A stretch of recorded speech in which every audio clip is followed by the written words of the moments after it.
दोस्तों रिसेंटली दो बड़ी कंट्रोवर्सीज हुई हैं या इवन चल रही हैं। एक है तनिष्क कंट्रोवर्सी और दूसरी है अक्षय कुमार की मूवी लक्ष्मी बॉम्ब पर कंट्रोवर्सी। दोनों ही केसेस में the basis of the controversy same है कि लड़का जो है वो है मुसलमान और उसकी जो लविंग पार्टनर है वो है हिंदू। अब मैं इन दोनों इवेंट्स को ज्यादा नहीं कुरे दूंगा क्योंकि इनमें ज्यादा तथ्य नहीं है। इनको संक्षिप्त में डिस्कस करेंगे और लव जिहाद की गहराई में जाएंगे। देखो यार, तनिष्क एड वो सिंपल एंड ब्यूटीफुल। मतलब उसमें ये दिखाया गया है कि एक हिंदू लड़की एक मुसलमान फैमिली के अंदर खुश है, वो फैमिली उसे अच्छे से ट्रीट कर रही है। अब इसमें प्रॉब्लम क्या है? क्या किसी मुसलमान लड़के को हिंदू लड़की से प्यार नहीं हो सकता है क्या? या फिर मुस्लिम फैमिली चिल नहीं हो सकती है? या फिर कोई मुसलमान अच्छा ह्यूमन बीइंग नहीं हो सकता है? अगर कुछ उल्टा पुल्टा बोला गया हो, किसी को ऑफेंड किया गया हो, तब ये जो शोर मच रहा है तब ये समझ में आता है। लेकिन यार बिना किसी बात के आप हर चीज में हिंदू मुसलमान कर दो, वो भी सही नहीं है ना यार। अब इसमें दलील क्या दी जा रही है कि रिसेंटली बहुत सारे हिंदुओं को मारा गया है लव जिहाद के केसेस में। हिंदू लड़कियों को बहुत प्रॉब्लम्स फेस करनी पड़ती हैं ऐसी फैमिलीज में। इस एड के अंदर एक आइडियलिस्टिक वर्ड प्रोजेक्ट किया जा रहा है जो एक्चुअल रियलिटी में एग्जिस्ट नहीं करता। पर भाई ऐसा है तो थम्स अप की बॉटल कैच करने के लिए बिल्डिंग्स पे कौन कूदता है? आप कितना ही डीओ पोत लो, कोई लड़की राल टपका के उसके लिए आपके पीछे नहीं आएगी। अगर आपको केवल रियलिटी ही देखनी है तो यार आप पूरी मीडिया इंडस्ट्री को बंद ही करा दो ना यार। सब टेलीविजन, मूवीज, सबको बॉयकॉट कर दो। दोस्तों हिंदूज को ऑफेंड करना, हिंदू गॉड्स का मजाक उड़ाना और केवल हिंदू गॉड्स पर ही अपनी सारी सोशल क्रिएटिविटी दिखाना, ये सब मैं मान सकता हूँ ये सब गलत है। लेकिन उस एड में ऐसा कुछ भी नहीं दिखाया गया था। एक नॉन इशू को जबरदस्ती एक बड़ा इशू बना दिया गया है। जैसे माइनॉरिटी हर छोटी चीज पर एक विक्टिम कार्ड खेल देती है, ऐसी अब मेजॉरिटी हर छोटे इंसिडेंट पर माइनॉरिटी प्रोपेगेंडा कार्ड खेलने लगी है। खैर छोड़िए, अब आते हैं मुद्दे पर कि इज लव जिहाद रियली हैपनिंग या फिर ये सब पूरा होक्स है। हिंदू राइट का कहना है कि जो मुसलमान लड़के हैं वो हिंदू लड़कियों को बहला फुसला के केवल इसलिए अपने चंगुल में फंसाते हैं क्योंकि वो उनका कन्वर्जन कराना चाहते हैं, उनका धर्म कन्वर्ट कराना चाहते हैं। और ये जो लव जिहाद है ये ऑर्गेनाइज तरीके से बढ़ता चला जा रहा है। On the other hand anti Hindu left का कहना है कि लव जिहाद जैसी चीज कोई एग्जिस्ट ही नहीं करती है। ये सब केवल इंटरफेथ मैरिजेस को रोकने के लिए हिंदू राइट का प्रोपेगेंडा है। आइए इस मुद्दे की तह तक जाने की कोशिश करते हैं। So guys, for starters Feb 2020 में हमारे जूनियर होम मिनिस्टर जी किशन रेड्डी ने पार्लियामेंट को बताया कि लव जिहाद का कोई भी केस सेंट्रल एजेंसीज द्वारा रिपोर्ट नहीं किया गया है, जबकि यूपी गवर्नमेंट और असम गवर्नमेंट दोनों ही बीजेपी रूल्ड स्टेट्स में लव जिहाद को एक बड़ी प्रॉब्लम बताया गया है। सो गाइस, कुछ लोग लव जिहाद को एक बहुत बड़ा होक्स बताते हैं, कुछ बहुत बड़ा डेंजर बताते हैं और दोनों ही साइड के लोग अपने क्लेम को सपोर्ट करने के लिए कुछ रीजंस देते हैं, कुछ एविडेंस देते हैं। आइए एक एक करके इन रीजंस की स्क्रूटनी करते हैं। सो गाइस, लेफ्ट विंग का कहना है कि लव जिहाद हिंदू राइट विंग नेशनलिस्ट का एक फेक मुद्दा है जिसको यूज करके बीजेपी अपना वोट बैंक बढ़ा रही है। लव जिहाद का कोई सब्सटैंशियल प्रूफ एग्जिस्ट नहीं करता है। ये लोग एक दो आइसोलेटेड इंसिडेंट्स को यूज करके इंटरफेथ मैरिजेस को बंद कराना चाहते हैं। लेफ्ट विंग के अकॉर्डिंग वीएचपी और ऐसी ही हिंदू राइट की ऑर्गेनाइजेशंस जो हैं वो झूठी फिगर्स दिखा दिखा के हिंदू लोगों को पोलराइज करती रहती हैं। लड़कियां जो हैं वो अपनी चॉइस से लड़का पसंद करती हैं, चाहे वो उसके रिलीजन का हो या ना हो, उसकी कास्ट का हो या ना हो। पर जो हिंदू राइट है वो लड़कियों को अपने कंजर्वेटिव सोसाइटी में बंद करके रखना चाहता है, ये पैट्रियार्की को मेंटेन करना चाहता है। लेफ्ट विंग का ये भी कहना है कि लव जिहाद या फिर घर वापसी की तरह 1920 में आर्य समाज ने एक शुद्धि मूवमेंट चलाई थी जिसके अंदर कन्वर्टेड मुस्लिम्स को वापस हिंदू के फोल्ड में लाने की कोशिश की गई थी। उस मूवमेंट से केवल हिंदू मुस्लिम हेटरेट बढ़ी। So guys, are all these claims true? So guys, ये लव जिहाद का मुद्दा पहली बार मुद्दा बना 2009 के सितंबर में, जब केरला के अंदर कुछ कन्वर्जन सामने आए। केरला कैथोलिक बिशप्स काउंसिल ने बोला कि by October 2009 4500 girls were targeted in Kerala. Hindu Janajagruti Samiti ने क्लेम किया कि only in Karnataka 30,000 girls have been converted to Islam, but बाद में इन क्लेम्स के पीछे कोई प्रूफ नहीं मिला। नवंबर 2009 में केरला के डीजीपी जैकब पुनूस ने हाई कोर्ट में बोला कि केरला में कोई ऐसी ऑर्गेनाइजेशन नहीं है जो ऑर्गेनाइज तरीके से लड़कियों को कन्वर्ट करने के लिए टारगेट कर रही है। पर 18 केसेस में से 3 केसेस में कुछ ऐसे क्लूज मिले हैं जो टारगेटेड कन्वर्जेंस की तरफ पॉइंट करते हैं, बट कोई सॉलिड प्रूफ नहीं मिला। उसके बावजूद दिसंबर 2009 में जस्टिस केटी शंकरन ने डीजीपी की रिपोर्ट को रिजेक्ट कर दिया और उनकी केस डायरी से ये कंक्लूड किया कि It is clear from the police reports there was a concerted efforts to convert women with blessings from some outfits. But बाद में फिर से डीजीपी ने बोला कि लव जिहाद का कोई भी कंक्लूसिव एविडेंस नहीं मिला है। सो जस्टिस एम शशिधरन नाम्बियार ने इस केस की इन्वेस्टिगेशन को क्लोज कर दिया। 2010 में केरला के चीफ मिनिस्टर वीएस अच्युतानंदन, जो एक बीजेपी के लीडर नहीं थे, वो सीपीआईएम के लीडर थे और वो भी एक फाउंडिंग मेंबर थे। उन्होंने कहा कि नॉन मुस्लिम गर्ल्स के कन्वर्जन के पीछे केरला को 20 साल के अंदर एक मुस्लिम कंट्री बनाने की साजिश है। उन्होंने ये आरोप PFI popular front of India पर लगाया था। आईएस टेररिस्ट भी इस ऑर्गेनाइजेशन से पहले लिंक थे। इसका मैंने अपनी पिछली वीडियो में भी जिक्र किया है, ऊपर आई बटन पे फ्लैश हो रही होगी कहीं, आप क्लिक करके देख सकते हो। खैर, उन्होंने इतनी बड़ी स्टेटमेंट किस बेसिस पर दी, वी हैव नो आइडिया। 2010 में कर्नाटका गवर्नमेंट को भी लव जिहाद के ऊपर कोई कंक्लूसिव एविडेंस नहीं मिला। 2012 में केरला पुलिस ने डिक्लेयर कर दिया कि it is a campaign with no substance.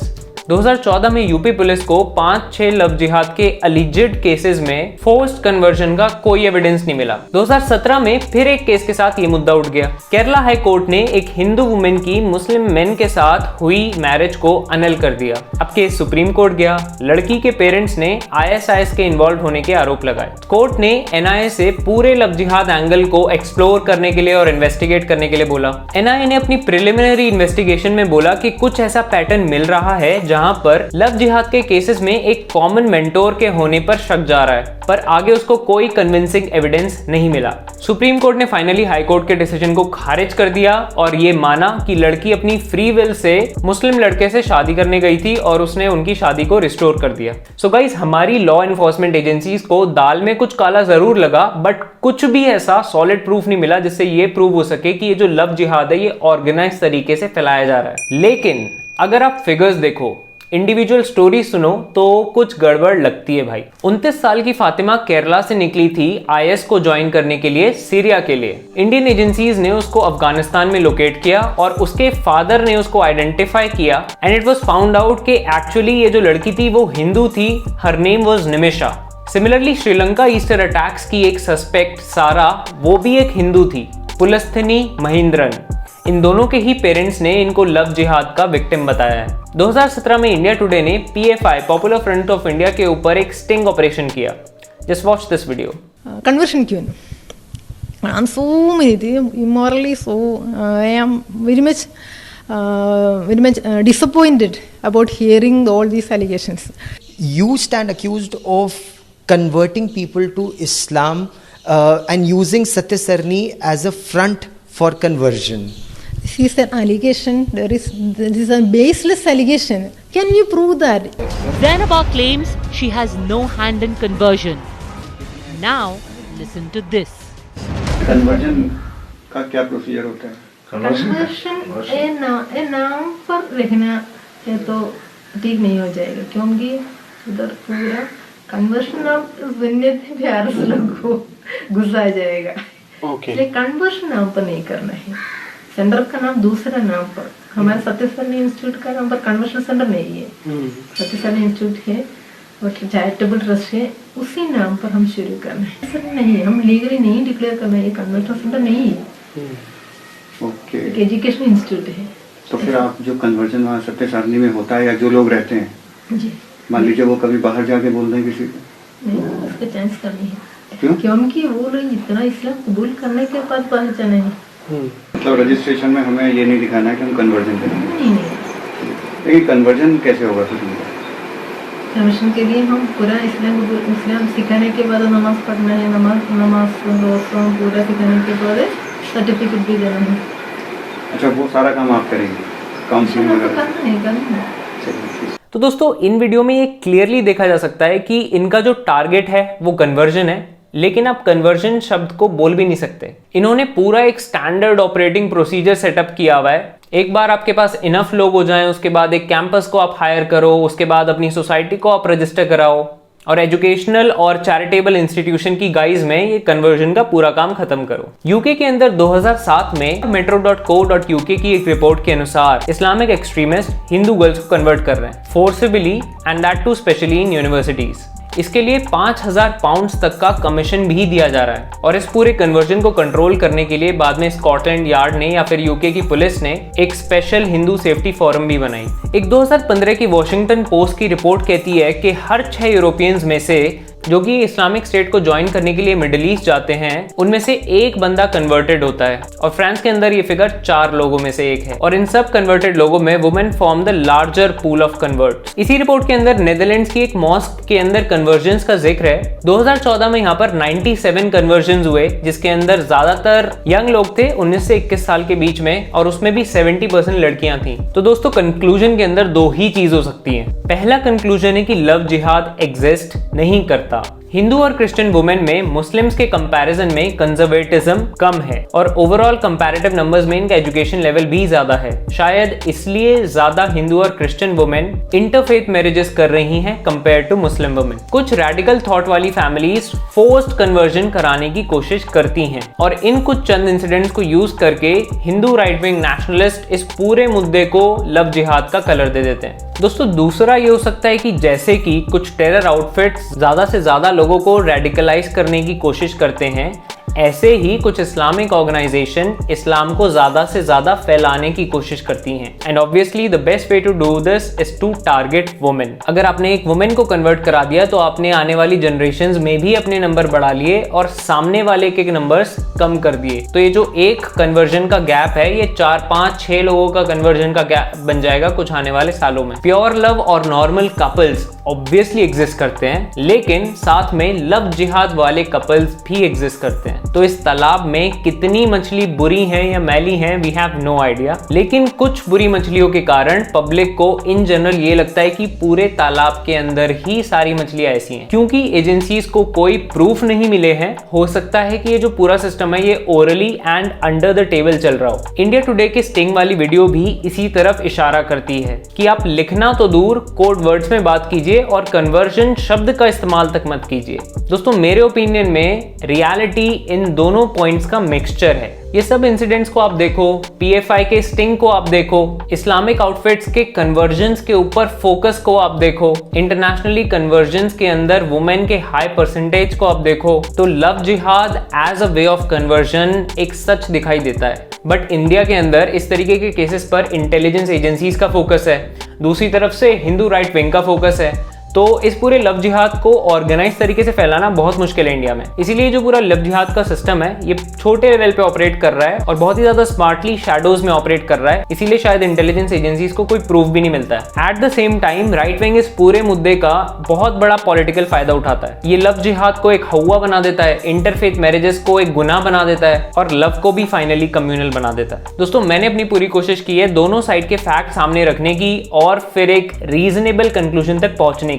हो सकता है आपका कंक्लूजन कुछ और हो, तो आपको जो भी लगता है कमेंट्स में जरूर बताइएगा। इन दी एंड मैं 2 और चीजें आपको बताना चाहता हूं जो इस लव जिहाद फिनोमेना को अंडरस्टैंड करने में मदद करती हैं। शिकागो ट्रिब्यून के फॉरेन पॉलिसी कॉरेस्पॉन्डेंट सिद्धार्थ महंत का मानना है कि लव जिहाद कॉन्स्पिरेसी की रूट्स 1947 के बंटवारे से आती हैं। पार्टीशन के टाइम पर लार्ज स्केल माइग्रेशन हुआ और महिलाओं के साथ फोर्सफुल सेक्सुअल अब्यूजेस और forceful sexual assaults, force convergence के बहुत से केसेस आए दोनों साइड्स पे, इंडिया पाकिस्तान दोनों जगह पर। बाद में दोनों ही देशों में रिकवरी ऑपरेशंस फॉर वुमेन चलाए गए जिसमें estimated 20,000 Muslim women and 9,000 non Muslim women were recovered between 1947 and 1956। कहीं ना कहीं इसी टेंस हिस्ट्री के कारण इंटरफेथ मैरिजेस के अगेंस्ट आज तक एक कल्चरल प्रेशर बना हुआ है। दूसरा पॉइंट है कि अक्सर सो कॉल्ड लिबरल्स 1920s की शुद्धि मूवमेंट को कोट करते हैं, कहते हैं कि हिंदू राइट तब से डिवाइड क्रिएट करता हुआ आ रहा है। बट उस टाइम पर वो मूवमेंट क्यों पैदा हुआ या फिर उससे पहले की हिस्ट्री की बात वो नहीं करते। इंडिया की पूरी मिडिवल हिस्ट्री में मुगल रूलर्स आते थे, selectively they used to kill Hindu man, rape Hindu women and enslave Hindu women, and this oppressions of Hindus in their own land for hundreds of years, it eventually led to 1920s शुद्धि movement. So ये जो 100 सालों तक under various Muslim rulers Hindus in general and Hindu women पर जो अत्याचार हुए वो इन liberals को दिखाई नहीं देते। तो जब मैं इस वीडियो का रिसर्च कर रहा था तो एवरीवेयर जो लिबरल पेपर्स थे, आर्टिकल्स थे, दे वर कोटिंग शुद्धि मूवमेंट के। उस टाइम पर ऐसे सेग्रीगेशन किया जाता था मुस्लिम और हिंदू वुमेन का, मुस्लिम्स को तालाब में नहीं घुसने दिया जाता था, etcetera etcetera. But they have failed to mention कि it is the fall out of the history जो उसके पीछे थी। सो गाइस, सारे फैक्ट्स आपके सामने हैं, यू आर द जज of your own opinion. But मेरी एक रिक्वेस्ट है कि भगवान ने दो आंखें दी हैं, लेफ्ट एंड राइट, तो दोनों का इस्तेमाल करके जज करना। इस वीडियो में बस इतना ही। वीडियो अच्छी लगी हो तो लाइक जरूर करना, share this video guys, subscribe to the channel अगर अभी तक नहीं किया है तो, and guys follow me on Instagram, this is my handle. आपको रियल टाइम इश्यूज पर अपडेट और ओपिनियन देने की कोशिश करूंगा। See you in my next video, thanks for watching.